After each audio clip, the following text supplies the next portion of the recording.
Hi guys, my name's Zahra and welcome to English Story TV. Let's listen and enjoy. Alien attack. This is Adam Koch from Central Broadcasting News. I'm speaking from the roof of our broadcasting office in Midtown, New York City. The bells you hear are warning everyone to leave the city. The aliens are coming.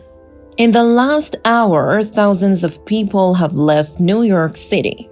If you are in New York City, stay away from the bridges. The trains are still running, but the street traffic has completely stopped. Our army has been defeated. I repeat, the army around New York City has been completely destroyed. This may be the last broadcast. We will continue reporting until the end. There is a church below us. Many people are running inside the church. Looking out to the ocean, I can see boats filled with people leaving the city. The streets are full of cars. It's so crowded. All the cars have stopped. There are people running everywhere. For our listeners in Midtown, do not try to drive. I repeat, do not try to drive. The street traffic in Midtown has completely stopped. Wait a minute. There are clouds of smoke coming from the north.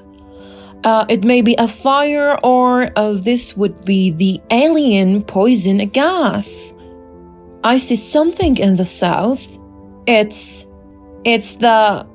I believe it's the alien ships. Yes, I can see the alien ships coming. There are 5 alien ships. There are 5 alien ships flying over the river from the south. They are moving very fast. They are now above downtown. Just a moment, ladies and gentlemen. I have just received an emergency report from our Los Angeles office.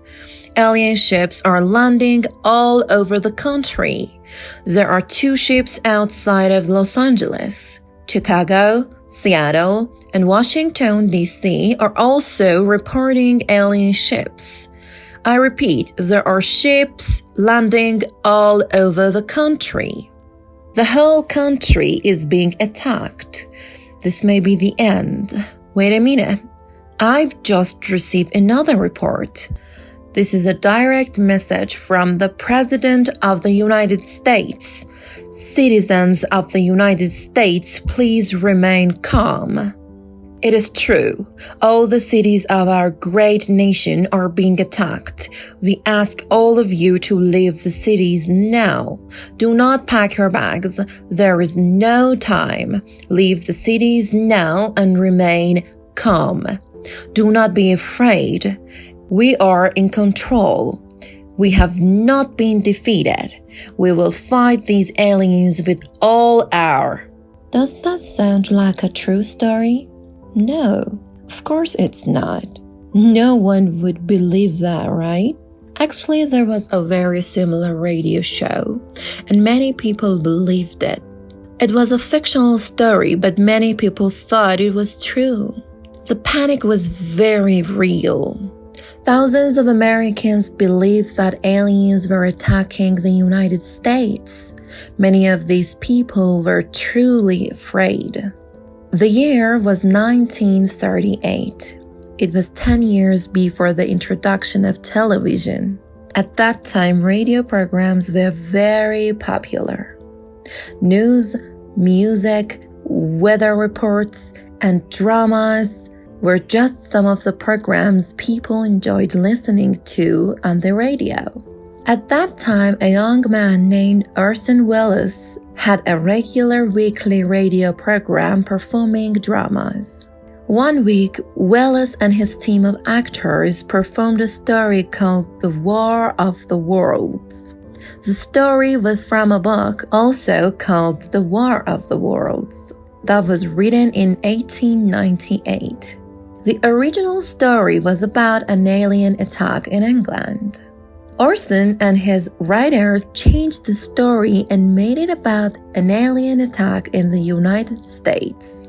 At the beginning of the radio program, Wallace introduced the War of the Worlds as a drama.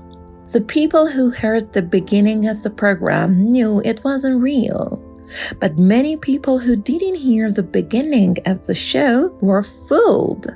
The War of the Worlds show sounded like a real news report about aliens. Wallace and his team of actors mixed regular music and weather reports with the news reports of the alien attack. This also made it sound very real. No one is sure how many people thought the radio program was a real news program. 6 million people listened to Wallace's War of the Worlds program. Some people say that 1 million thought it was real. Other people say that only thousands thought it was real. Some people went to churches. Other people got in their cars and left cities to escape the aliens. Many people called the police to ask for help. One police station received 2,000 emergency calls in 2 hours. It was just a drama, but many people panicked. It's hard to believe, isn't it? How could people think that aliens were attacking? Well, it wasn't the only time. In 1949, a man named Leonardo Paez heard the story and loved it. Paez worked for a radio station in Ecuador. He decided to copy the show. Paez changed the story to include places and people in Ecuador. He wanted the story to fool everyone, so he did even more than Wallace. His radio company also owned a newspaper company. Paez asked the newspaper to write stories about strange UFOs in the days before his radio show. Just like Wallace, his radio program told a story about a local alien attack that sounded like radio news. Just like in the United States, people panicked. Many people ran into the streets, but they didn't know what to do. Even the army and police were fooled. Many trucks full of soldiers and police went to the north to look for the aliens. When the people in streets saw the trucks full of real soldiers, they really believed the aliens were real. Many people went to church to pray to God. When people found it was just a fictional story, they were angry. Hundreds of people went to the radio and newspaper company building. They threw stones at the buildings and broke windows. Then they broke the door down. They went inside and broke the printing machines. They set fire to the building. There were 50 company employees in the building.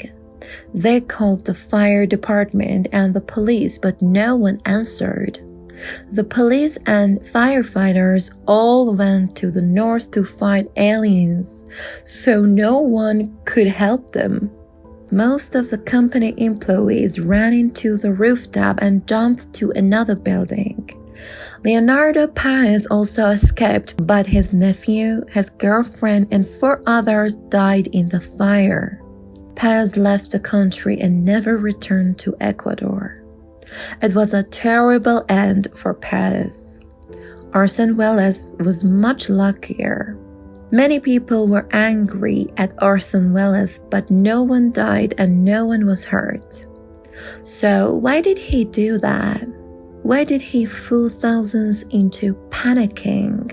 After Welles' War of the Worlds show, the police came and questioned everyone. Welles said he didn't want to fool anyone. He thought that everyone would know it was a fictional story. 16 years later, Welles changed his story. He said he wanted people to be fooled. He wanted to teach everyone a lesson. He thought people were too easily fooled. He wanted people to think more. He wanted everyone to know that they cannot trust information only because it's on the radio. Many people think Wallace has failed. He hasn't taught us anything. People are still easily fooled. Nothing has changed. Today, many people believe anything they say on the TV. Wallace may have failed to make people think more about what is real and what is fiction, but this continued to be very successful. The War of the Worlds was just the beginning for Wallace. Later, Wallace became one of the most famous movie directors of all time.